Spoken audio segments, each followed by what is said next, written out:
halkan ku qabtay caawa waxa weeye mid aan kaga hadlayo xaalado hadda deegaanada oo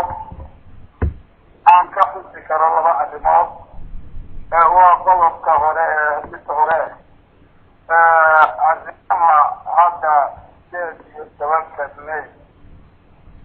waxaad ka warqabtaan in ay tahay maalin khaatumo shacabkeeda u astaysan waa maalin ay loo sheegay in la nadiifiyo deegaanada khaatumo waxaa inoo raaca maamulkan Soomaalidiidka Hargeysa hadeeyaba waxaa leeyihi waxay u astaysan tahay maalin ay jecel yihiin oo ah maalintii waasay u leeyihiin ay Soomaalinimada ka go'een annagu hadday maalintooda astaystaan oo deegaanadooda ka astaystaan oo Burco iyo Hargeysa iyo Berbera ay xaflada ka dhiganayaan maalinta ay astaysteen ku aadaan ama saxo u aadaan qalab u aadaan hadday waxba kaba qabto laakiin in deegaanada khaatumo iyo khaatumo lagu jahwareeriyo oo lagu qalindaaro maalintayadii annaga noo astaysnay oo annagu maalintaa waxa noogu darani waa gudaafada cudurka dadka ee ku dhalin karta inaan ka gudnay ay ka jeedinayaan oo ay amada loo qaban ay xaflado kale iyo waxyaabo la tumayo iyo waxa ay qabtaan inay nagu soo dacadowdo oo deegaanadayada laga sameeyo arrintaa waa ka digaynaa aad baan uga digaynaa digniin culusta waan ka bixinaynaa haddaan nahay dawladda khaatumo iyo haddaan nahay wasiirkii amniga gobollada khaatumada waxaan leenahay shacabka reer khaatumo arrintaa ka digtoonaado intii ka socota maamulka Soomaalidiidka doonaya dhulkeena iyo dagaalooyinkeena inay ku asteeyaan meel go'itaan la qaadatay waa in arrintaa loo feejignaada shacabkuna arrintaa u dug yeeshaa ka ciidan ahaan ka dawlad ahaanna waxaa farayaa dhammaanba maamulka heer degmo tuulo gobol iyo ciidamada khaatimada in arrintaa ay si culus wax uga qabto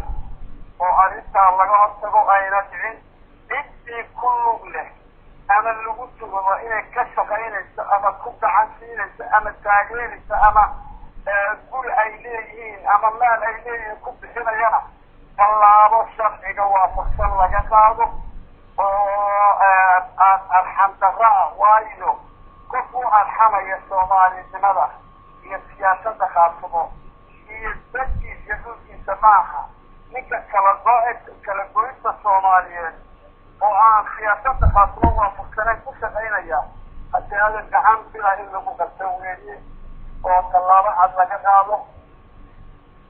maalinta diidmayna waa maalinta u astaysan khaatumo waa gudaafad jiris qof welibana isku taago meel joogana inuu gudaafada meeshii wadaa meeshii magaalo ah meeshii laysku yimaadaba uu wax ka qabto qodobkaas laawudiye cid allaale cidda ay soo dirsadaan waxaan leenahay gacan inaan kaga hortegaynaa waxaan لنا دونك يقول نقول نصير من الصوماليين لقى كرشرة أما مو إكيسي يصحى قيبه كوا أو حبك قرنه dhulka meesha laga kala goynayo deegaanada in laga dhigo shacabkayguna raalli ka yahay wataa adduunna loo muujin maayo annaguna raalli ka noqon mayno ciddii wadana tallaabo cad baanu ka qaadaynaa insha allahu tacaala khaatimo meelay joogto ciidan iyo shacab iyo odayaalba maalinta waa joogaan gobol walba waa joogaan buuhooda hadday tahay ودور حطيت هاي ثلاث عام هاي وحنا ضلنا كقاضينا إيه واحد شعب كيف ونقص رجال يشتغل في ضلنا كذا وصحنا نكلا وصل حاجة نقول كذا في سكسعود كانت سلعة غلطات وغلط اللي يسمو دقا اللي يوه ونعتي Dimasho, Dimasho, Dimasho, Dimasho, Dimasho, Mantawanapti. Dimasho, Dimasho, Dimasho, Dimasho, Dimasho, Mantawanapti.